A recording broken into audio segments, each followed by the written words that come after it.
한국경제TV를 사랑해 주시는 가족 여러분 안녕하십니까? 파워 인터뷰 박정윤입니다. 교육은 시대를 비추는 거울입니다. 사회가 변하면 배움의 방식도 달라지기 마련입니다. 교실의 칠판은 디지털로 바뀌었고 교재는 책장을 넘어 플랫폼으로 확장됐습니다. 하지만 중심이 되어야 할 것은 여전히 좋은 콘텐츠와 올바른 방향일 것입니다. 오늘 파워 인터뷰에서는 기술이 재편하는 교육 산업의 흐름 속에서 디지털 시대의 교육이 나아가야 할 방향을 살펴봅니다. 직원들의 만족도가 높은 기업 비상교육 양태회 대표를 소개합니다.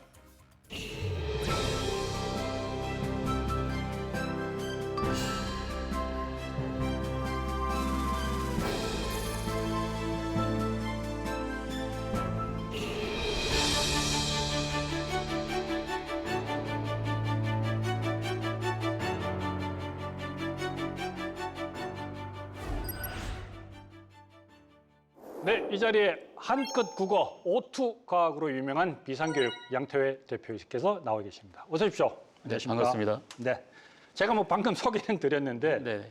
자 우리 비상교육 날아가는 교육입니까? 아, 네.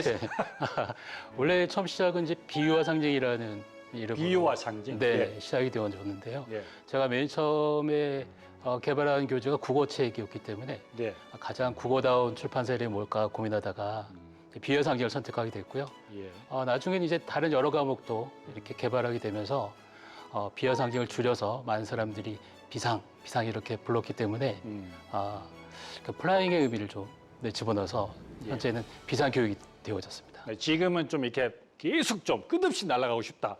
그런 의미가 더 크시겠죠. 네, 그렇습니다. 아, 그렇군요. 알겠습니다. 네. 자, 뭐 초중고들한테는 굉장히 이제 유명한 또 출판사일 텐데 회사가 어떤 게 좀 주력 사업인지 그 부분에 대해서 잠깐 설명을 좀 해주시죠. 근데 저희 비상교육은요, 예. 출판사로 시작해서 현재는 교육회사라고 표현할 수도 있고요. 한편에 또 에듀테크 기업이라고도 표현할 수 있는데요. 네. 전체적인 매출의 환경을 보면 여전히 이제 출판이 이제 많은 비중을 차지하고 있다고 말씀드릴 수 있습니다. 전체적으로 한 60% 이상을 이제 교재나 교과서가 이제 차지하고 있는데요. 예. 아까 이제 앵커님께서 말씀하셨듯이 뭐 한 권으로 끝내기 국어나 모토과학이나 개념 플러스 유형이나 완자와 같은 교재들은 사실 수천만 권 이상씩 판매된 메가 브랜드라고 볼 수 있습니다. 예. 그래서 이제 출판 사업이 있고요. 예.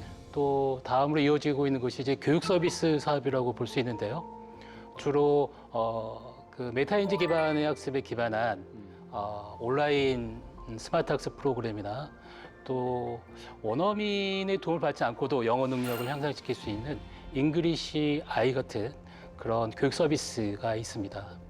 그래서 커다랗게 이제 교육 서비스업과 이제 출판업을 중심으로 진행하고 있다고 볼 수 있고요. 네. 요즘 들어서는 아무래도 이제 디지털 시대가 되어졌기 때문에 네.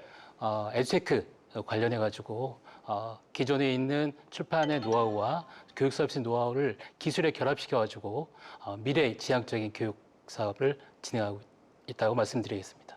97년도에 이제 설립이 됐고 지금 한 오래됐는데 요즘은 이제 글로벌 에듀텍 기업으로 지금 계속 성장해 나가고 있는 기업이기도 합니다. 회사를 거의 한 30년 동안 이제 지켜오시면서 가장 핵심적인 교육 철학이라고 할까요? 어떤 게 좀 있을까요? 네, 비상교육은 지난 거의 30여 년 동안을 사실은 거의 두 가지의 중요한 관점을 가지고 운영해 왔다고 말씀드릴 수 있습니다. 그 첫 번째는요, 그 저비용 고효율 학습 환경을 만들기 위해서 노력을 했는데요.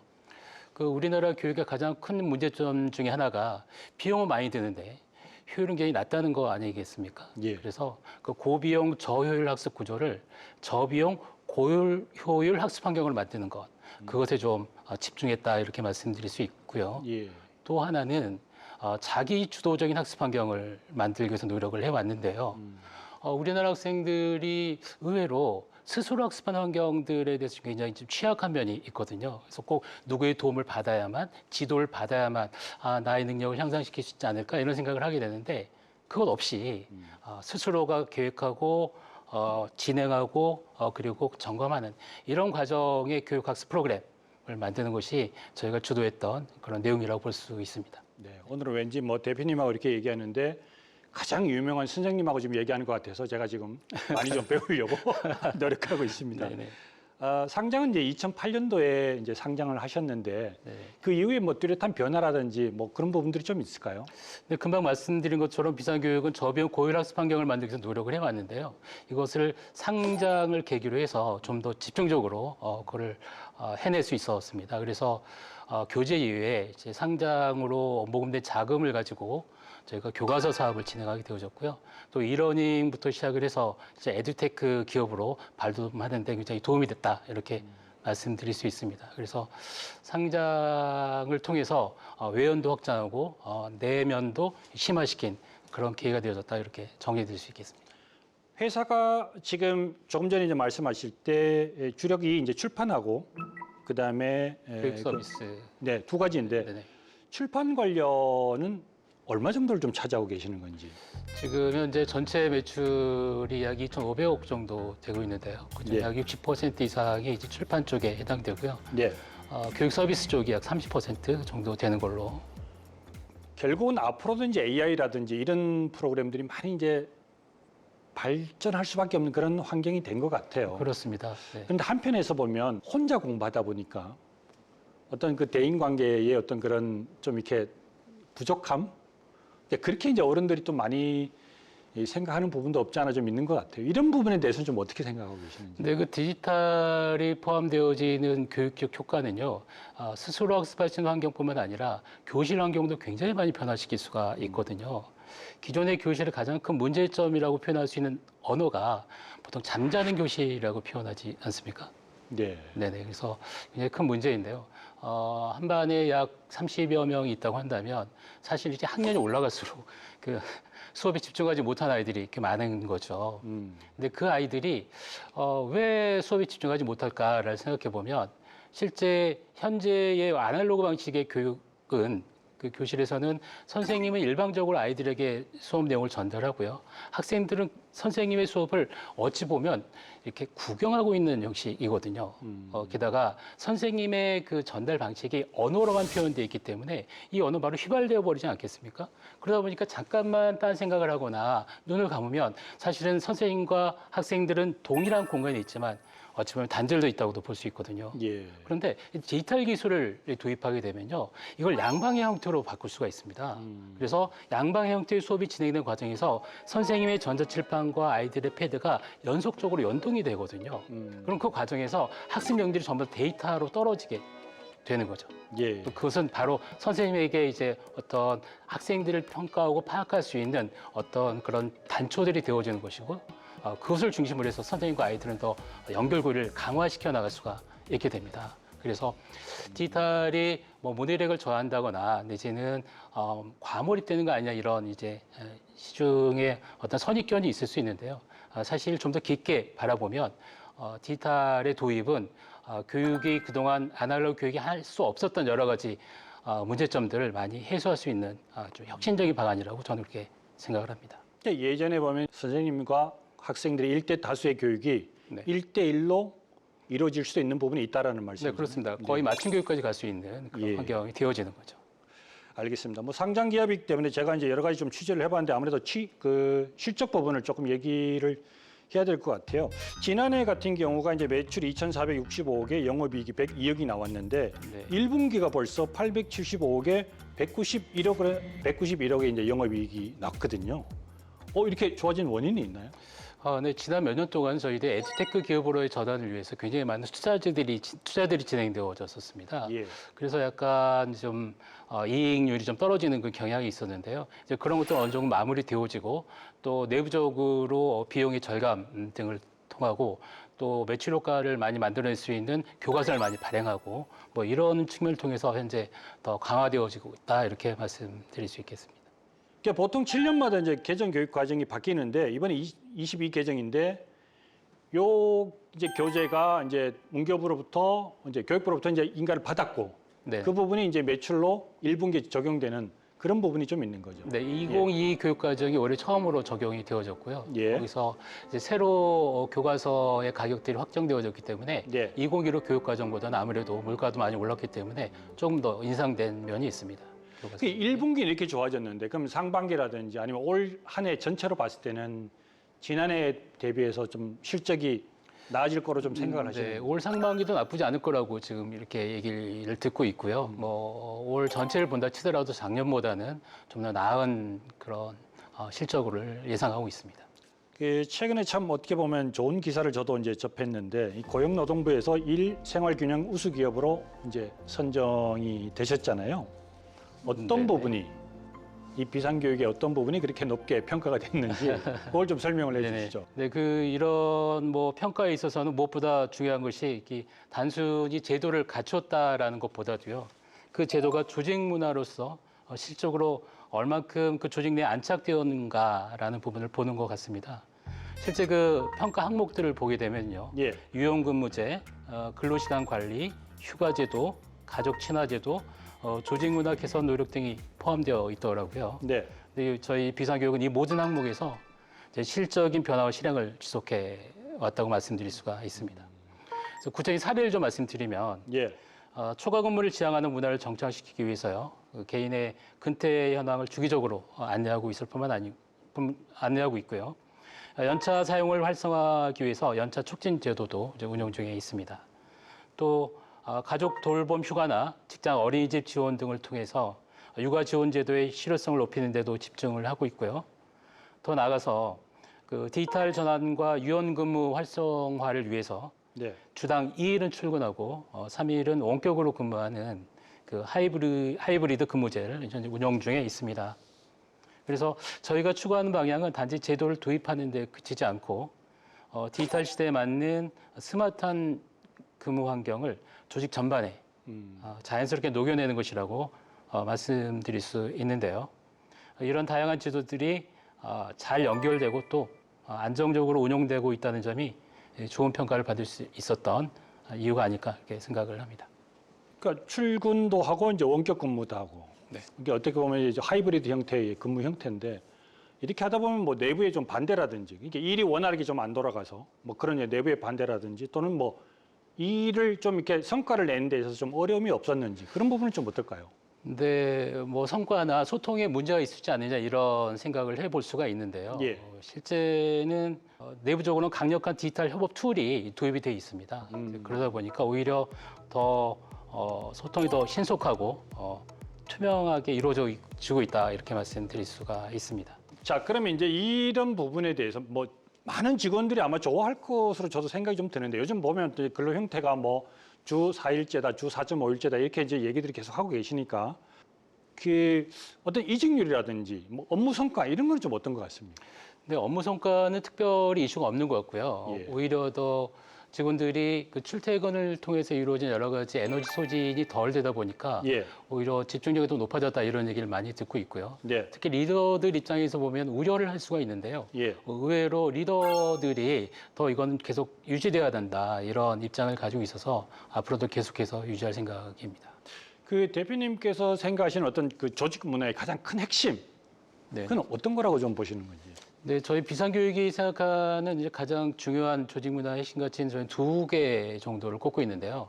하나는 신뢰이고 또 하나는 성장이라고 말씀드릴 수가 있습니다. 신뢰와 성장. 네네. 예, 먼저 그 신뢰에 대해서 말씀드리면요. 옛날 그 과거의 아날로그 시대는 주로 조직을 관리와 감독의 관점에서 보지 않았겠습니까? 근데 지금은 이제 디지털 기반이 되어졌기 때문에 사실 자율적인 근무 환경이 되어졌고요. 뭐 이런 환경에서는 조직과 구성원 간의 어떤 깊은 신뢰가 없이는 안정적인 조직 문화를 구축하는 것이 어렵다고 생각을 하고 있습니다. 그래서 비상교육이 하이브리드 근무나 이제 유연 근무제를 도입한 이유도 회사와 구성원 간의 신뢰에 기반한 조직 문화를 만들고자 했기 때문이다라고 말씀드릴 수가 있고요. 예, 두 번째는 성장인데요. 저는 구성원의 성장이 이 조직의 성장으로 연결돼야 되고 이 조직의 성장과 성과가 사회에 긍정적인 영향을 미치는 이 선순환 구조가 되어져야만 예, 건강한 조직 문화가 가능하다고 믿고 있습니다. 그래서 저희 비상교육은 기존의 그 점수 중심의 인사평가 제도를 과감하게 버렸고요. 예. 반면에 그 밸류업이라는 그 성장 중심의 육성형 인사 제도를 현재 운영하고 있습니다. 이 제도는 이제 리더와 팔로워가 함께 목표를 합의를 하고요. 그리고 성장을 중심으로 피드백을 주고받는 방식이거든요. 예. 그래서 이거는 운영은 일반적인 점수 중심의 인사 고가 제도보다는 조금 더 어려울 수는 있지만요. 사실은 사람을 중심에 둔 좀 더 진보적인 제도라고 생각해서 저희는 채택을 하고 있습니다. 예. 그런데요, 네. 이 조직 문화에서 무엇보다 더 중요하다고 생각되는 것은 이 어떤 제도보다도요, 구성원 각자의 내면에서 이 조직 문화가 시작된다는 것을 인식하는 것이 중요하지 않은가 생각이 듭니다. 만약 그 구성원들이 자신이 선택한 일에 의미를 느끼지 못한다면 조직 안에서 진정성 있는 소통이나 협업이 어렵지 않겠습니까? 예. 그래서 저희는 비상의 가치관을 담은 우리의 믿음이란 7문장을 같이 공유하고 있는데요. 예. 그 중에서도 가장 강조하는 문장이 나는 내가 선택한 이곳에서 가치 있는 일을 하고 있다라는 문장입니다. 예. 이 문장은 지금 직접 본인들이 하고 있는 일이 자신의 의지로 선택한 그런 결과라는 점을 잊지 말자라는 의미를 담고 있는 것이거든요. 예. 그래서 조직은 결국 사람으로 이루어지고 결과적으로 그 사람의 태도와 의식이 조직 문화로 확장되는 것이기 때문에 스스로 선택한 일의 주인의식을 갖는 것이야말로 현재 그 디지털 시대에 걸맞는 진정한 조직 문화의 출발점이 아닌가 이렇게 생각하고 있습니다. 그 좀 전에 이제 이직률이 별로 없다고 이제 말씀해 주셨는데 이런 7문장이나 이거 자꾸 외워라 그러면 이직 더 하는 거. 외우라고 하지는 않고요. 참고로? 이런 7문장들이 제도와 시스템으로 다 연결될 수 있도록 그렇게 예. 알겠습니다. 고민하고 있습니다. 네. 자, 오래동안 이제 그 어떻게 보면 이렇게 그 교육계 쪽에 이제 몸담고 계셨는데 우리나라 교육 산업이 좀 직면한 과제라고 할까요? 막 이런 건 좀 네. 어떻게 좀 평가를 네. 하십니까? 사실 우리나라의 교육 산업은 이제 국가가 설계한 교육 제도에 의해서 사실 영향을 받게 되지 않겠습니까? 그 구조 속에서 풀어야 될 굉장히 중요한 2가지 과제가 있다고 저는 생각을 하는데요. 첫 번째는 일상적으로 우리가 생각할 때 공교육은 선이고 사교육은 악이다라는 이 이분법적 사고가 굉장히 팽배해 있다고 생각을 합니다. 예. 근데 사실 다른 대부분의 산업의 경우는요, 민간하고 관과 이 정이, 민관정이 굉장히 협력하는 구조 속에서 발전을 이뤄나가고 있지 않겠습니까? 예. 그런데 유독 이 교육 분야만큼은 산업 전체가 이제 사교육이라는 이름으로 이제 낙인이 찍혀 있는 것이죠. 그래서 물론 이제 교육 산업 내에서는 그 이익만을 추구하는 그 일부 업체도 존재를 하긴 합니다. 예. 그렇지만 저희 비상교육처럼 실제 교육 현장의 문제점들을 해결하기 위해서 노력하는 그런 기업들도 분명히 존재하거든요. 그래서 이제는 국가가 이제 일률적으로 교육 산업계를 이제 이렇게 업자 취급하기보다는 이제 공교육과 사교육의 대립 구조를 이렇게 좀 버리고 디지털 시대에 걸맞는 그 교육 생태계라는 더 넓은 관점으로 사고를 전환할 필요가 있지 않나 이렇게 우선 생각을 하고요. 예. 2번째 말씀드리고 싶은 것은 대학 입시 구조의 문제점입니다. 정부가 사실 사교육비 절감이나 교육 격차 해소, 교실 혁신 등 다양한 교육 문제를 해결하기 위해서 해마다 굉장히 많은 정책들을 발표하고 있지 않습니까? 근데 사실 현실 보면 이런 정책들이 정작 교육 현장에서는 무력화되는 경우가 대부분인데요. 그 핵심 원인 중 하나가 이제 모든 교육 정책의 순기능을 마치 이제 블랙홀처럼 빨아들이는 대학 입시 제도가 있기 때문이 아닌가 이런 생각이 듭니다. 예. 그래서 여전히 그 잠자는 교실의 문제나 과도한 사교육비 문제나 출산율 저하와 같은 여러 가지 사회적 모순을 해결하지 못하고 또 사회적 비용을 발생시키고 있는 거죠. 네. 그래서 결국 대학 입시에 대한 근본적인 변화 없이는 교육 정책도 정상화되기가 쉽지 않다고 보여지고요. 예. 교육 산업 역시 사교육이라는 굴레에서 벗어날 수 없다고 이렇게 생각을 합니다. 알겠습니다. 자, 다시 이제 조금 돌아와서 이 질문을 좀 드려야 될 것 같은데 결국 이제 그 핵심적인 2개 사안은 빼놓고 결국 글로벌 전력도 좀 많이 고민을 하고 계실 것 같아요. 네네. 뭐 준비하는 방향이라든지 아니면 이미 추진된 부분이 있다든지 뭐 이런 부분은 어떤 게 좀 있을까요? 네, 그 시기의 차이는 있을 수 있겠지만 결국 전 세계 어느 나라든 간에 아날로그 교육 방식에서 디지털 교육 방식으로 전환은 불가피하다고 생각을 합니다. 예. 그래서 이 디지털 전환을 이제 성공적으로 이루기 위해서는 세 가지의 핵심적인 요소가 필요하다고 저는 생각을 하고 있는데요. 첫째는 교육 내용이 디지털 방식으로 컨텐츠화 되어야 되고요. 두 번째는 학습 과정에서 데이터가 체계적으로 취합되어야 합니다. 그리고 또 세 번째는 수업이 플랫폼 방식으로 플랫폼 위에서 운영될 수 있어야 한다고 생각을 합니다. 예. 그래서 이 세 가지가 유기적으로 연결되어질 때 결국 현재 아날로그 교실의 한계인 이 잠자는 교실을 깨울 수 있다고 저는 이렇게 생각을 하고 있거든요. 그래서 비상교육은 이 구조를 기반으로 해서 수업용 에듀테크 플랫폼을 개발했습니다. 이제 올비아라고 부르고 있는데요. 네. 이 올비아는 이제 아까 말씀드린 컨텐츠, 데이터, 플랫폼이 연결된 양방향 형태의 수업 솔루션이라고 말씀드릴 수 있고요. 올비아를 기반으로 해서 올해부터 본격적으로 글로벌 진출에 지금 박차를 다하고 있습니다. 지금 이게 이제 뭐 수출된 데는 있나요? 근데 그 한국어를 베이스로 해서는 현재는 이 올비아가 탑재된 마스K라는 한국어 교육 플랫폼이 있는데요. 예. 이미 약 20여 개국 이상에서 현재 사용을 하고 있고요. 단지 한국어뿐만 아니라 일반 교과목, 뭐 영어든 수학이든 이런 일반 교과목까지도 이 플랫폼 안에서 선생님들이 설계한 수업을 진행을 하면 자연스럽게 양방의 형태로 수업이 진행되어지고 그다음에 데이터가 취합될 수 있는 그런 구조로의 솔루션이라고 말씀드릴 수 있습니다. 어떻게 보면 올비아가 이제 신성장 동력이라고 좀 봐도 되겠지요. 네, 저희는 기대를 크게 하고 있습니다. 그럼 앞으로 이 매출이나 이런 부분은 어떻게 이제 상장 회사니까 뭐 이런 부분은 좀 어떻게 좀 기대를 하고 계시는 건데? 근데 나라마다 사실은 이제 교육이 공교육이든 아니면은 이제 사립학교 교육이든 간에 그 어떤 형태로 이렇게 구독제를 취하고 내지는 단가를 구축해야 될 것인가에 대해서는 나라마다 다 차이가 상당히 있더라고요. 예. 그래서 아직은 이제 이 시장이 만들어지고 있는 중이기 때문에 예. 그 시장 환경들 보면서 매출은 추이가 나올 수 있지 않을까 이렇게 생각을 합니다. 회사 입장에서는 그러면 이거 올비아 말고 또 다른 뭐 신규 사업이라든지 뭐 이런 거 준비하는 그 부분들이 좀 있을까요?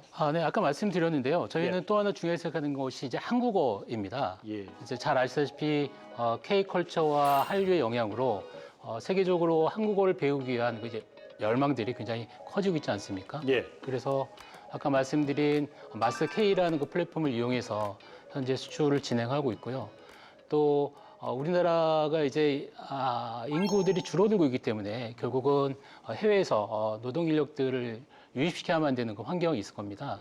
그래서 저희가 한국어를 더 고도화시켜서 그 이주 노동자들이 잘 익힐 수 있도록 제조업 한국어, 어업 한국어, 서비스업 한국어 뭐 이런 식으로 업종별 한국어도 이미 저희가 개발을 해서 그 산업인력공단과 함께 같이 일을 하고 있습니다.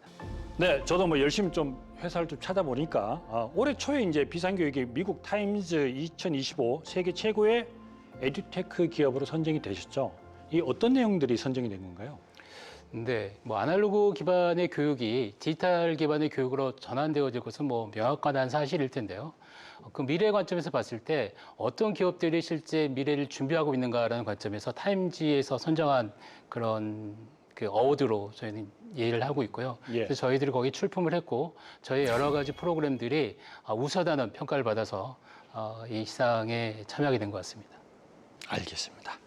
오늘 참 중요한 말씀들 좀 많이 해주셨는데 공식 질문 조금 쉬어가는 페이지를 좀 마련했습니다.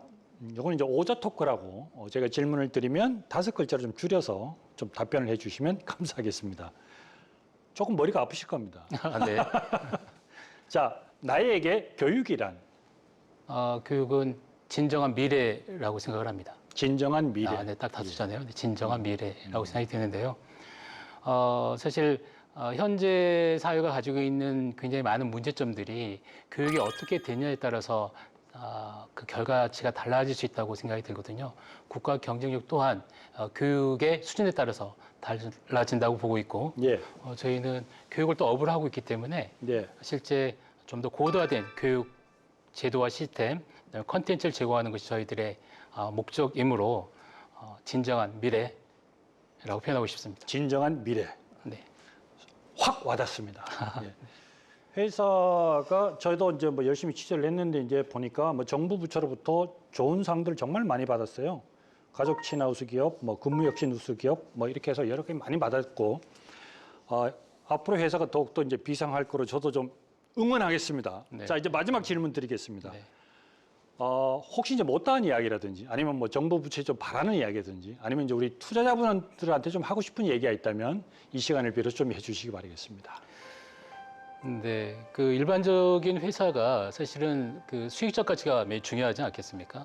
근데 저희는 아까 말씀드렸듯이 교육을 업으로 하고 있기 때문에요. 사실은 교육적 가치나 사회적 가치도 무시할 수 없다라고 생각합니다. 그래서 저희가 진정으로 사회적 가치 측면에서 그 해보고 싶은 것이 있는데요. 그것은 이제 아날로그 방식의 페다고지를 넘어서 디지털 페다고지를 완성해내는 것입니다.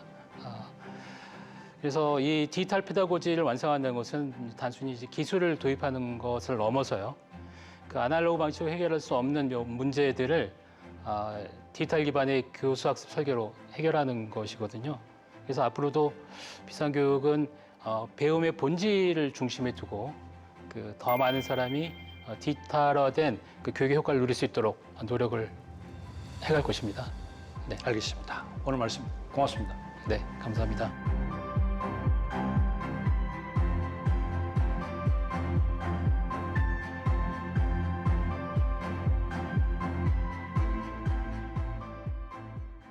네, 오늘 여기까지 듣겠습니다. 비상교육이 앞으로도 우리 교육의 든든한 동반자가 되어주실 진심으로 바라겠습니다. 박정진의 파워 인터뷰 오늘은 양태회 비상교육 대표와 함께했습니다. 시청해주신 여러분 고맙습니다. 감사합니다.